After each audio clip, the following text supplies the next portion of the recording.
Alright guys, welcome back to the channel. Thank you for checking the video out today. We have more PlayStation news, rumors, and leaks to go over and cover today. A few of the different topics we're talking about. We have Guerrilla Games, specifically their engine, winning a pretty significant award. We're talking about Spider-Man 2, as well as Spider-Man on PC. Apparently, there are some files being discovered that may give us a hint at what we can expect with Spider-Man 2, and also with future PC releases. We also have a new upcoming event announced for Marvel games specifically, so we might want to be paying attention to that. And finally, we have Hideo Kojima teasing a new announcement that is coming soon. So before we dive into these topics, do me a favor, if you do end up enjoying this video or finding it informative, be sure to leave it a like. Really helps the videos out more than you know. And if you are new here to the channel, consider hitting that subscribe button, and while you're at it, please consider hitting that join button and becoming a channel member to gain access to some exclusive perks. But diving into the first topic here, PlayStation Universe is reporting that Horizon Forbidden West's Decima engine wins the SIGGRAPH 2022 award. They say here SIGGRAPH 2022 has announced that it has awarded the Gong for Real-Time Live Best in Show to Horizon Forbidden West Decima engine.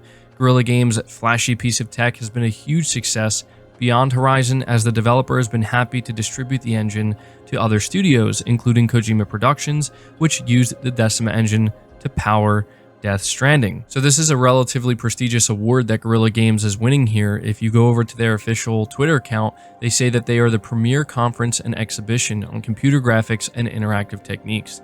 And honestly, I'm not that surprised that Guerrilla Games is winning an award like this for the Decima engine, because one thing I think that everybody can agree on when it comes to Horizon Forbidden West is it's an amazing looking game, and on a technical level, it's doing some really incredible things. I mean, when I think about some of the best looking games I've ever played, some of the most technically impressive games I've ever played, I think Horizon Forbidden West is right up there, alongside many others as well, but still, I think it does stand out, and I think that Guerrilla Games, the work they've done on the Decima engine, is awesome, and I can't wait to see what they're able to do with it going forward. So I wanted to let you guys know about that. Next up, we're talking about Spider-Man. Reading from PlayStation Lifestyle, they say it looks like Insomniac Games is considering, or did consider, Spider-Man multiplayer at some point.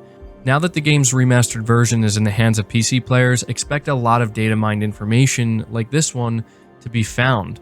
This came from Reddit, and they noted references to what appears to be player versus player and co-op elements. But why would these things be found in Spider-Man Remastered's PC version?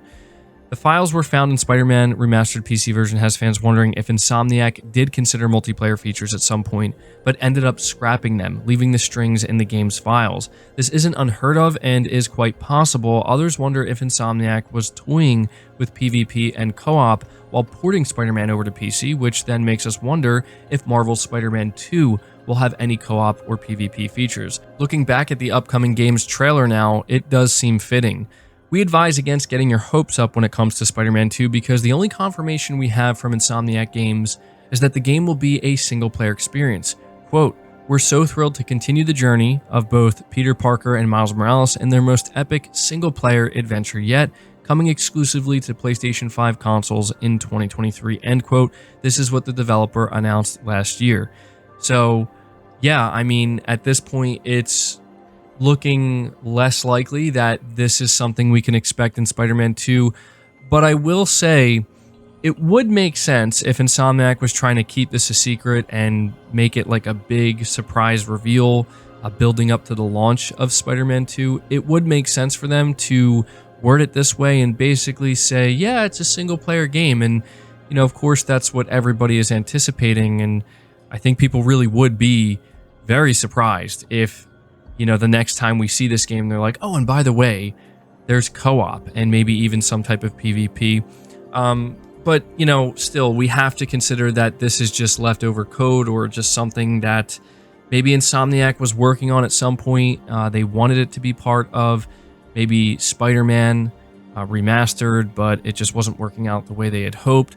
What we do know is that Insomniac Games does have a separate multiplayer game in the works, so it's also possible that this was originally a feature they wanted to include with either Spider-Man 2 or the original Spider-Man, and they ended up saying, you know what, we're just going to keep these games single player because we're working on a dedicated multiplayer game. I think that's definitely something to consider here as well. But nonetheless, this is very interesting. So let me know what you guys think. Do you expect that maybe there will be a surprise announcement that co-op will be featured in Spider-Man 2? Or do you just think that, you know, this is leftover code and just something that's lying around and Spider-Man 2 is going to be a single player game?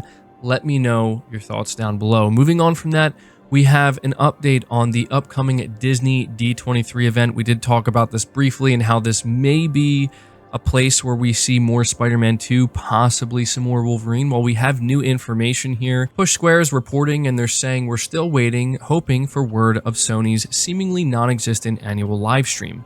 But it looks like the Disney and Marvel Game Showcase will come first.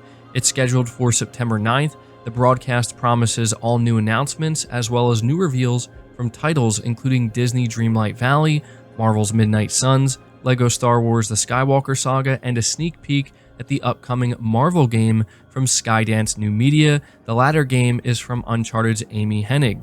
There's no mention of Sony Games' Marvel Spider-Man 2 or Marvel's Wolverine, although we wouldn't rule them out entirely from this. We suspect it's possible the heavily rumored Black Panther title from EA could be announced during the event, although we'd expect it to be light on information given the project is seemingly still quite early in development. Nevertheless, this looks like it'll be a worthwhile watch. So I wanted to update you guys on this because we now have more specific details on what we can expect during this showcase. It's going to be focused specifically on Marvel games, and it's true, they don't mention anything about Spider-Man or Wolverine, and I'm going to be honest, because they didn't mention it, I'm definitely leaning towards that's something that will be saved for a PlayStation dedicated showcase. I have to imagine that Sony is going to do everything they can to ensure that that's something they get to show off, that they get to reveal.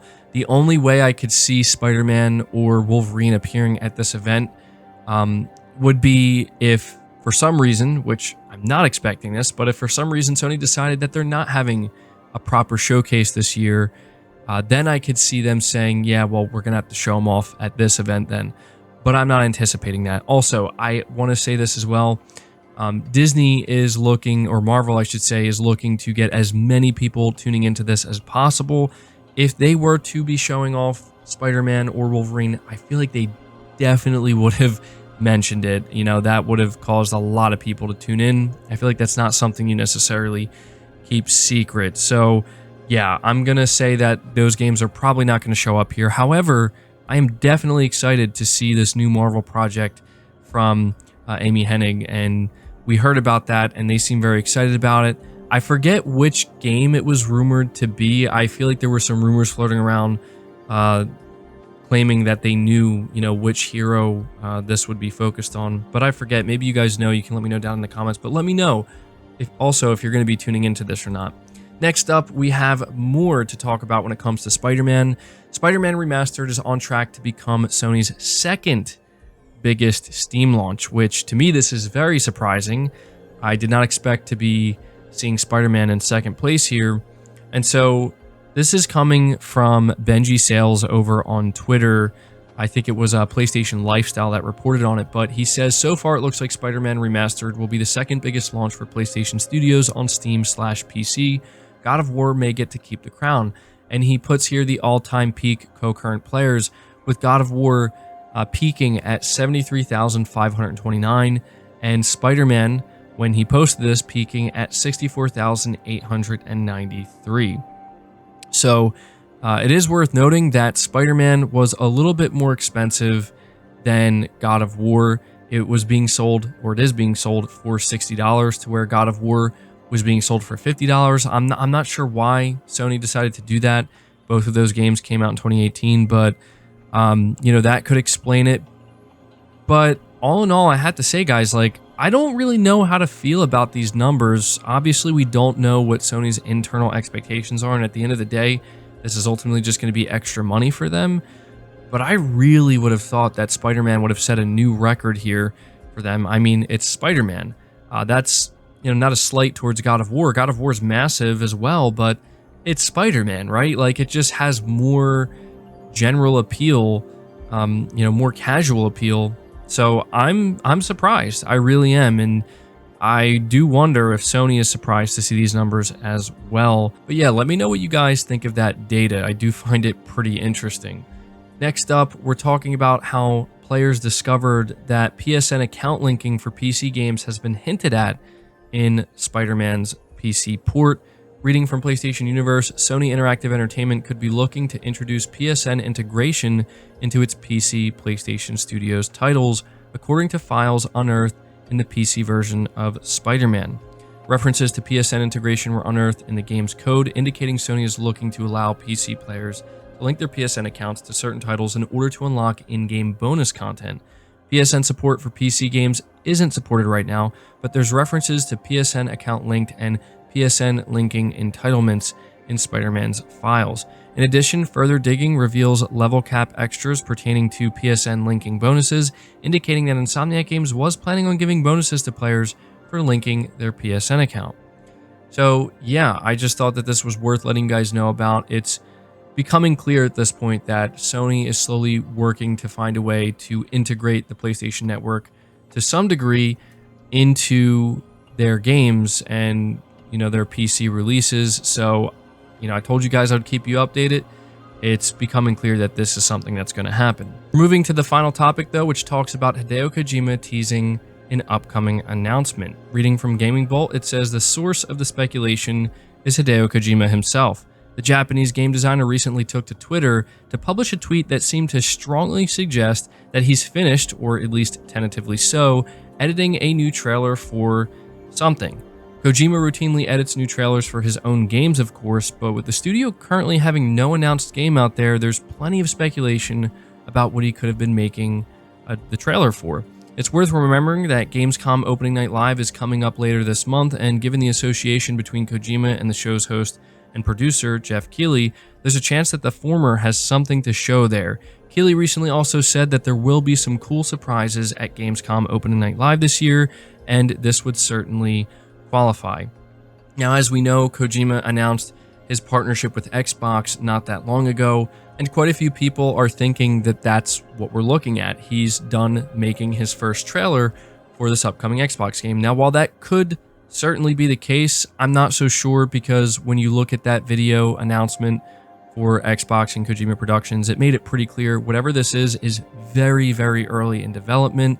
And on top of that, I feel like this isn't something that Xbox would want to show at Gamescom. It could be, for sure, it could be, but I just don't know why they wouldn't have a trailer like this made and ready to go, or at least try to have it made and ready to go by June, right? I mean, is it possible that they could have done enough work on the game between the announcement in June and, where we are now to be able to produce the first trailer? Of course, that's certainly a possibility, and I think, if anything, I'm leaning more towards that. I'm thinking maybe this is going to be the Xbox game, because we have to acknowledge that Sony is not going to be part of Gamescom. We do not know if this trailer he's editing is going to show up at Gamescom, but people are hoping that whatever this trailer is that Kojima's editing has something to do with PlayStation. People are still holding out hope that PlayStation still has a good partnership with Kojima and there is another game in development, whether it's Death Stranding 2 or something else. But I'm not so sure that if this trailer he's finishing up here, is for something PlayStation related, I don't think we will see it at Gamescom. And if Kojima does end up showing up at Gamescom, I think it will have something to do with this Xbox project. That's just my take on this, but I'll be interested to see what you guys have to say. So leave your thoughts down in the comments below. That does it for the video. Again, leave it a like if you enjoyed it or found it informative. Subscribe if you're new. Hit the bell notification icon and feel free to share the video out on top of all that. But until next time, guys, take care.